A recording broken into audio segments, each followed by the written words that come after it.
نحمده ونصلي على رسوله الكريم أما بعد فأعوذ بالله من الشیطان الرجیم بسم اللہ الرحمن الرحیم۔ اکثر بہنیں پوچھتی ہیں کہ بیعت کرنا کیسا ہے اور کس بزرگ سے بیعت کرنی چاہیے۔ بیعت کا مطلب یہ ہے کہ آپ کسی بزرگ کے ہاتھ کے جس سے متعلق آپ کو پتہ ہو کہ یہ بہت نیک اللہ والے، ان کے پاس علم بھی ہے، بغیر علم کے کسی سے ہم بیعت نہیں ہو سکتے۔ جب میں ان کو اپنا رہنما بناؤں گی تو یہ مجھے صحیح گائیڈ کریں گی۔ میرے اندر حسد ہے، بغض ہے، برائی ہے، میرے اندر بہت ساری برائیاں ہیں، میرے سے ٹی وی نہیں چھوٹ رہا، ڈرامے نہیں چھوٹ رہے، گانے نہیں چھوٹ رہے، باہر بے پردگی نہیں چھوٹ رہی۔ تو جب میں کسی سے تعلق قائم کروں گی، اللہ ان کی نسبت سے مجھے ان گناہوں سے چھڑاتے رہیں گے۔ جیسے کوئی موٹیویشنل ویڈیو ہوتی ہے، کوئی کاؤنسلنگ ہوتی ہے، مینٹور بنا رہے ہوتے ہیں کہ کاؤنسل کر کر کے ایک دوسرے کو ہم کاؤنسلنگ کر کر کے نیک جگہ کی طرف لاتے ہیں۔ اس سے اصلاح لیتے رہیں جس سے آپ بیعت ہو رہی ہیں کہ میں نیکی کے کاموں میں باجی آپ میری مددگار بنیے، مجھے نیک راستہ دکھائیے اور مجھے برائیوں سے روکیے، مجھے ٹوکیے۔ جو ہمارے ظاہر طالبات ہیں وہ تو ہر وقت تعریف ہی کرتے ہیں کہ میری باجی ہے، میری باجی میں یہ خوبی ہے، یہ ہے۔ تو جن سے ہم بیعت ہوتے ہیں وہ ہماری خامیوں پر بھی نظر رکھتے ہیں، وہ خامیوں پر بھی نظر رکھتی ہیں کہ کہیں اس کے اندر یہ خامی ہے تو مجھے دور کرنی ہے، دعاؤں کے ذریعے وہ دور کریں گے۔ آپ ان سے اپنی خامیاں بھی بیان کر سکتے ہیں کہ باجی میرے اندر یہ خامی ہے، میں فجر نہیں پڑھ پاتی، میں قرآن نہیں پڑھ پاتی، میں بد زبان ہوں۔ کھل کے آپ اللہ والی سے یا اللہ والے جن سے آپ بیعت ہیں بات کر سکتی ہیں، نیک ہو، عالم ہو، دین کا علم بھی ہو۔ صرف یہ نہیں کہ بس ڈھول ڈھمکوں والے بیعت ہونا، نہیں، علم بھی ہو دین کا، ہاں، ان سے آپ بیعت ہو سکتی ہیں۔ ہر چیز اپنے استاد سے، اپنی باجی سے پوچھ کر چلنا۔ یہ بہت پہلے سے نبی صلی اللہ علیہ وسلم نے صحابہ کرام سے بھی بیعت لی، صحابہ نے آگے بھی لی، صحابیہ سے بھی لی کہ گناہوں سے بچیں گے اور نیکیاں کریں گے۔ یہ ہوتی ہے بیعت، کوئی بہت بڑی یہ وہ نہیں ہے کہ ڈریں اس سے ہم، یا میں بیعت لے لوں گی تو میں گناہ نہیں کر پاتی۔ انسان ہے، گناہ بھی ہوں گے، گناہ بھی ہوں گے، انسان ہیں، انسانوں سے گناہ ہوتا ہے، انسانوں کے بغیر فرشتوں سے تو نہیں ہوگا نا۔ یہ بیعت کا سلسلہ صدیوں سے مسلمانوں میں رائج ہے کہ کسی نہ کسی کو اپنا شیخ بنایا ہوا ہے، کسی کو اپنا مینٹور بنایا ہوا ہے، پراپر بیعت ہوئے ہیں۔ بیعت کا مقصد یہ ہے کہ ہم اپنے آپ کو آپ کے حوالے کر رہے ہیں، آپ ہمیں جیسے جیسے نیکی کی ترغیب دیتی جائیں گی ہم ویسے چلتی جائیں گی۔ یہ نہیں کہ غلط کام میں بھی آپ اس کے پیچھے چلیں، بدعتوں میں اور حرام کاموں میں نہیں، نیکی کے کاموں میں آپ کو ایک گائیڈ لائن مل جائے گی انشاءاللہ۔ تو یہ بزرگ جو کلمات پڑھتے جائیں آپ ان کے پیچھے پیچھے پڑھتی جائیے گا انشاءاللہ، پھر روزانہ کا میں آپ کو جو ذکر ملتا جائے گا وہ کرواتی جاؤں گی انشاءاللہ۔ تو ہم پھر گناہوں سے بچنے کی کوشش کریں گے، نیک لوگوں کی صحبت ملے گی تو غلطی کی اصلاح کی کوشش ملے گی، ہاں، تو ہم آگے بڑھیں گے نیکیوں میں انشاءاللہ۔ کئی لوگ جو ہیں بیعت نہیں ہوئے ہوئے ہوتے، وہ بہت نیکی کے کام کر رہے ہوتے ہیں، نیک ہوتے ہیں، شریف ہوتے ہیں، کہ کوئی اگر بیعت نہیں کر رہا تو اس کے بارے میں بدگمان ہو جائیں کہ ہماری فیملی سے اگر کوئی نہیں کر رہا تو ہم بدگمان ہی ہو جائیں کہ بھائی یہ تو نیکیوں کی طرف ہی نہیں آ رہا، یہ تو ہے ہی کافر، یہ تو ایسا نہیں ہے، وہ بھی اپنی طرف سے نیکیاں کر رہے ہیں۔ بیعت ہو جانا آپ کے لیے ایک افضل عمل ہے۔ تو اور بعض لوگ ہیں جو گناہ ہو جاتے ہیں توبہ کر لیتے ہیں، ہاں، تو یہ ذریعہ مقصود ہے، مقصود نہیں ہے۔ مقصود یہ ہے کہ اللہ کی محبت پیدا ہو جائے اور ہم سے برائیاں ختم ہو جائیں، اس مقصد کا ایک ذریعہ ہے بیعت۔ اگر کوئی بیعت کے بغیر بھی یہ مقصد پورا کرتا ہے تو وہ بھی ٹھیک ہے۔ اس کی برکتیں بہت اس لیے ہیں کہ یہ نبی صلی اللہ علیہ وسلم سے ثابت ہے۔ پہلا یہ کہ اس کو فرض واجب نہیں سمجھنا ہے۔ جو خود بدعتی ہوگا وہ آپ اس سے کیا بیعت ہوں گی؟ جو خود صحیح راستے پہ نہیں چل رہا وہ آپ کو صحیح راستے پہ کیسے لائے گا؟ تو اس لیے یہ جو گدی نشین سلسلے چلے آ رہے ہیں، جو الٹے سیدھے پیر صاحب ہیں ان سے بیعت ہوا جا رہا ہے، یہ بالکل غلط ہے، بالکل غلط ہے، بالکل غلط ہے۔ وہ غیب کی خبریں بھی بتا رہے ہیں آپ کو، وہ استخارے منٹوں میں سیکنڈوں میں کر کے آپ کو بتائی جا رہے ہیں، تو یہ سب چیزیں غلط ہیں۔ اپنا مینٹور، اپنا رہنما ایسے چیز کو بنائیے جس کے صحیح ہونے کا آپ کو خود بھی اطمینان ہو. آپ روزانہ اس سے مل رہی ہیں، بات کر رہی ہیں، اس کے بیانات سن رہی ہیں، تو آپ کو پتہ ہے کہ اس کی نیکی پکی ہے، یہ نیک بندہ ہے، آپ کو یقین ہو جائے یہ نیک بندی ہے.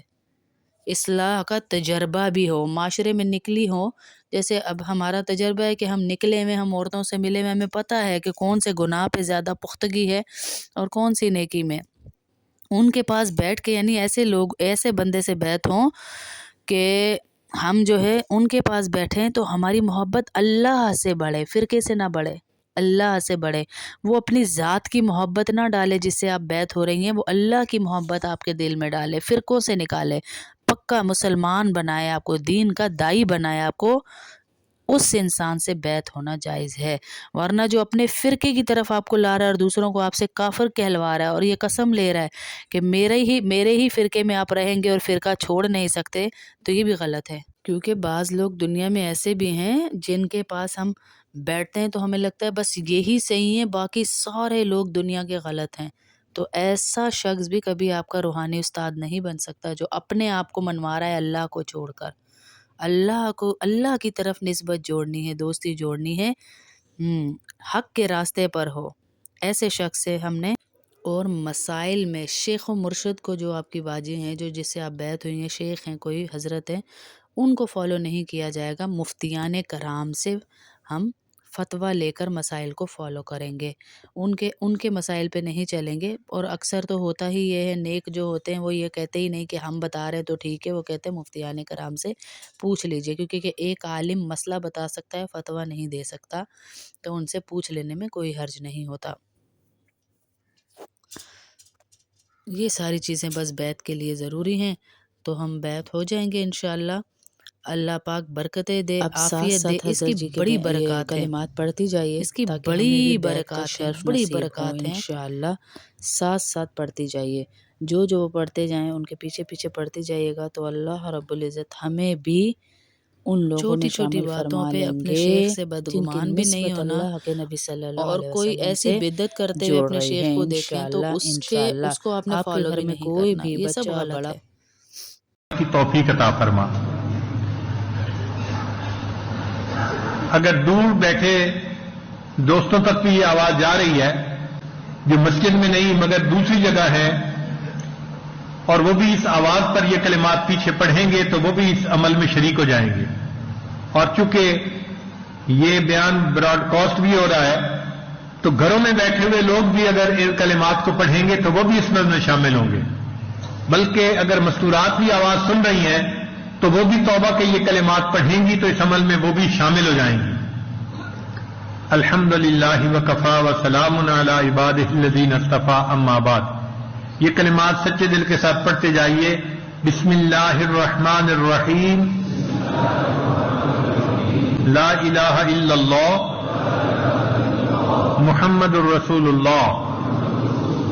آمنت باللہ وملائکتہ وکتبہ ورسلہ والیوم الآخر والقدر خیرہ وشرہ من اللہ تعالی والبعث بعد الموت.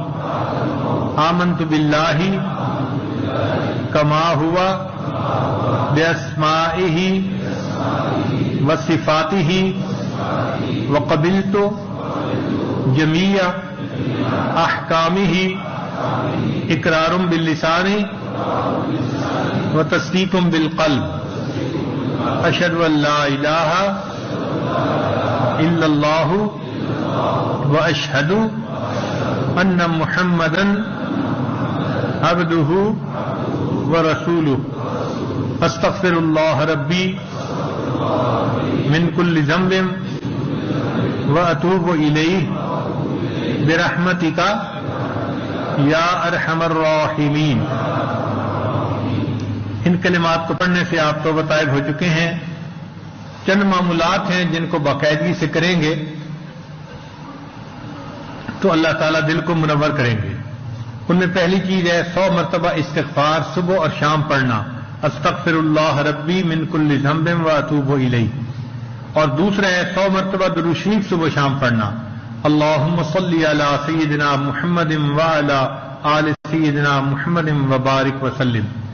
تیسرا ہے قرآن مجید کی تلاوت روزانہ کرنا، ایک پارہ ہو تو بہت اچھا، مشکل ہو تو آدھا پارہ صحیح، مگر کوئی دن تلاوت کے بغیر نہ گزرے۔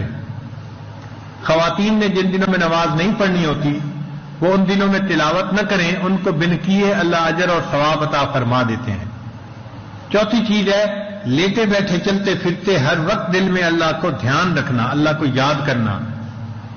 اس کو کہتے ہیں ہتھ کار ول دل یار ول، ہاتھ کام کاج میں مشغول اور دل اللہ تعالیٰ کی یاد میں مشغول۔ وہ جن کا عشق صادق ہے وہ کب فریاد کرتے ہیں، لبوں پہ مہر خاموشی دلوں میں یاد کرتے ہیں۔ تو دل میں اللہ کو یاد کرنا۔ اور پانچویں چیز ہے مراقبہ۔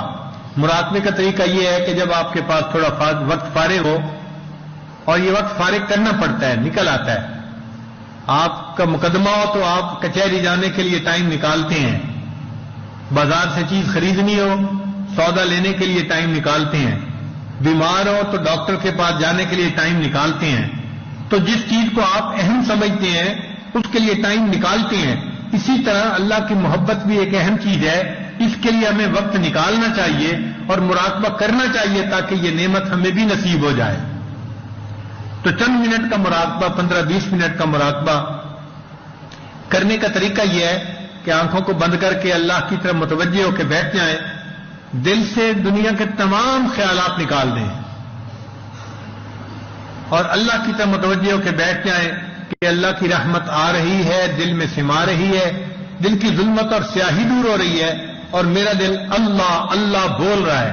یعنی آپ نے زبان سے نہیں پڑھنا، دل پڑھ رہا ہے اور آپ سن رہے ہیں۔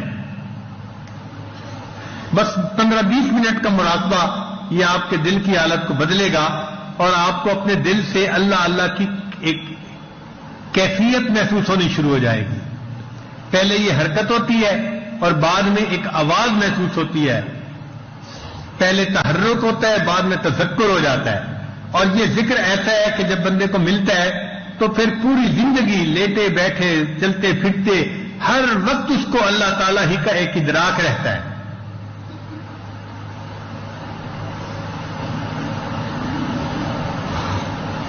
ابھی ہم مراقبہ کریں گے چند منٹ، پھر دعا کر لیں گے۔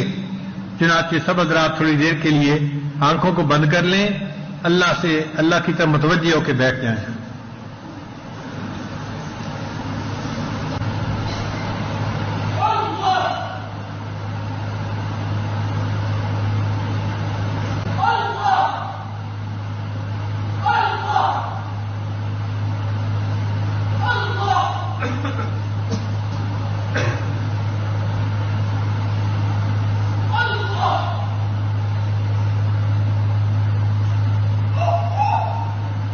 اللہ اللہ اللہ۔ مراقبہ کیجئے تھوڑی دیر کے لیے۔ اللہ، آنکھیں بند کر کے دل سے اللہ کا نام پکاریے، اللہ اللہ اللہ اللہ اللہ۔ آنکھیں بند کر کے بچوں سمیت تھوڑی دیر مراقبہ کیجئے، اللہ اللہ اللہ اللہ اللہ اللہ اللہ اللہ اللہ اللہ اللہ اللہ اللہ اللہ اللہ اللہ۔ یا اللہ، دکھی دل پکار رہے ہیں، اللہ اللہ اللہ اللہ اللہ۔ یہ جتنی بہنیں آج کلمات توبہ کے پڑھیں گی یہ بیعت ہوں گی، یا اللہ ان کی نسلوں کو گناہوں سے کھینچ کر نیکیوں کی طرف لے آنا۔ یا اللہ جتنی بہنوں نے یہ کلمات پڑھے ان کو ڈھیروں ڈھیر نیکیاں عطا فرمانا، ان کو گناہوں سے بچانا، ان کو نیکیوں کی توفیق عطا فرمانا۔ یا اللہ ان کو اپنے خاص بندوں کے نسبتیں عطا فرمانا، خیریں عطا فرمانا، جہاں جہاں وہ بزرگ چلیں، جہاں جہاں سے نیکیاں کر کے آئیں، یا اللہ ان نیکیوں کو، یا اللہ ان نیکیوں کو ہماری نسلوں کے لیے ذریعہ نجات بنانا میرے اللہ، ذریعہ نجات بنانا، ہماری یہ بیعت قبول فرمانا اور ہماری نسلوں پہ اس کے اثرات ڈالنا یا اللہ۔ جتنے بے نمازی ہیں ان کو نمازی بنا دینا اس کے صدقے، جتنے لوگ فرقوں اس کے صدقے ان کی یہ بدعتیں چھڑوا دینا یا اللہ، ان کو نیک کاموں کی توفیق دینا، نیکی کی طرف توفیق دینا یا اللہ، برائی سے بچانا، جو دعائیں نہیں مانگ سکے وہ بھی قبول فرمانا۔ وصلی اللہ تعالی علی خیر خلق محمد وعلی آلہ اصحابہ اجمعین برحمتک یا ارحم الراحمین، آمین۔